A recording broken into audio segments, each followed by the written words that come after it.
रामायण को तो मानते हैं लेकिन रामायण की नहीं मानते हैं।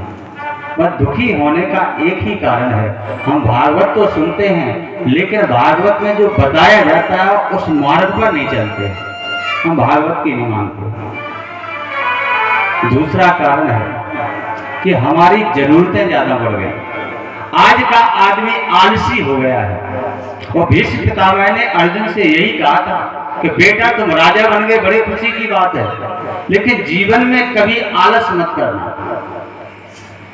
आलस ही हमारा सबसे बड़ा शत्रु है। पहले लोगों को हमने देखा 4 बजे उठ जाया करते थे और आज 8-10 बजे उठ जाएगा। और भैया परे परे मई चाय मांगे, बिना मंजन करे चाय पी रहे। अब जब बताओ आप ऐसे चलोगे, ऐसे आचरण करोगे तो जीवन सुखमय कैसे बनेगा? पहले तो नियम बनाओ। डॉक्टर दवा देता है, ध्यान देना, डॉक्टर जब दवा देता है तो दवा के साथ साथ में नियम बताता है दवा के, ये आपको सुबह खानी है, ये आपको दोपहर में खानी है, ये आपको शाम को खानी है। उसी दवा से ठीक होना। अब तुम विचार करो, अपनी बुद्धि लगाओ कि तीनों एक साथ खा लें तो मर्ज सुधरेगा कि बिगड़ेगा? बिगड़ जाएगा। दवा वही है, उसी दवा को आपको ठीक करना है। तो अगर बिना नियम के उस दवा को आपने पान कर लिया तो वही आपको बिगाड़ देगी। इसी प्रकार से हमको पहले अपने जीवन में नियम बनाना है कि प्रातः काल ठीक 5 बजे 4 बजे जगना है, अपनी नित्य किया करना। जब व्यक्ति का जीवन ऐसे नियम में बन जाएगा तो इतना दुखी नहीं होगा। हम नियम से विरुद्ध हो गए, न जागने का नियम है न सोने का नियम है। जब जागने सोने का नियम नहीं है तो इस शरीर में आलस आ जाएगा।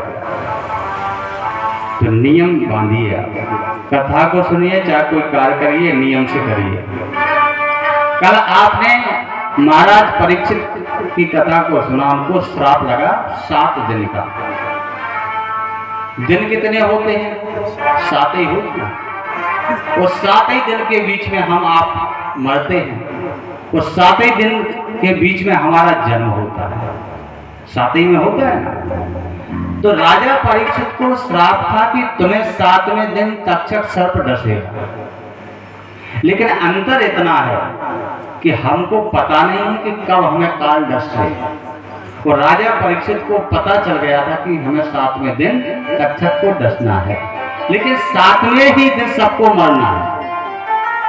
अब हमारा दिन निश्चित नहीं है, और राजा परीक्षित का दिन निश्चित हो गया। वो लोग मृत्यु को अमंगल मानते हैं। कोई मर जाए तो रोते हैं, बिलखते हैं, चला गया चला गया। याद रखो, ये मृत्यु मंगल का दिन है। मृत्यु किसकी पुत्री है? ब्रह्मा की पुत्री है। पहले ब्रह्मा की पीठ से अधर्म हुआ, वो अधर्म से अधर्म की पुत्री का नाम है मृत्यु। तो मृत्यु के बाबा जी कौन हुए? ब्रह्मा जी। जब अधर्म बढ़ता है तब मृत्यु होती है। और ये मंगल का दिन कैसे हो गया? जैसे आप लोग सब लोग दुकानदार के पास जाते होंगे,